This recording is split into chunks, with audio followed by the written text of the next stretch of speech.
मुझे पूरा विश्वास है कि मैं काराकट के जो भी लोकसभा से विधानसभा से मुझे टिकट मिलता है, मैं पवन सिंह की वहाँ पत्नी से जीत ज्योति हासिल सिंह करूँगी। बहुत ही ज़्यादा विश्वास के साथ, वो चैलेंज के साथ कह रही है कि मैं काराकाट से जीत के ही रहूँगी, क्योंकि जिस तरीके से काराकाट की जनता मुझसे प्यार कर रहा है और जिस तरीके से महिलाएं मेरे साथ है, मुझे विश्वास है कि मैं 100% जीत कर ही रहूँगी। नमस्कार दोस्तों, राधे राधे। आई होप आप सब लोग अच्छे होंगे, मस्त होंगे, स्वस्थ होंगे। अगर चैनल पर नया है तो चैनल सब्सक्राइब करके एक प्यारा सा लाइक कमेंट जरूर करें।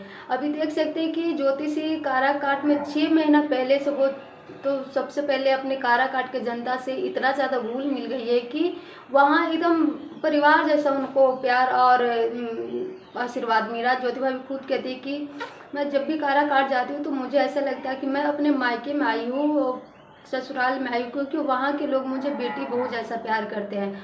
और जिस तरीके से काराकाट के जनता मुझ पर विश्वास और भरोसा करके इतना ज़्यादा मुझे प्यार दे रहा है, मैं उनका विश्वास कभी भी टूटने नहीं दूंगी। और जैसे आज मैं उनके साथ खड़ी हूँ, हमेशा साथ खड़ी रहूँगी, चाहे मैं जीत जाऊँ या फिर हार जाऊँ। लेकिन मुझे इतना विश्वास है कि मुझे कहीं भी किसी भी क्षेत्र से टिकट मिले, मैं जीत कर ही रहूँगी। ये मेरा विश्वास है और काराकाट के जनता पे मेरा भरोसा है।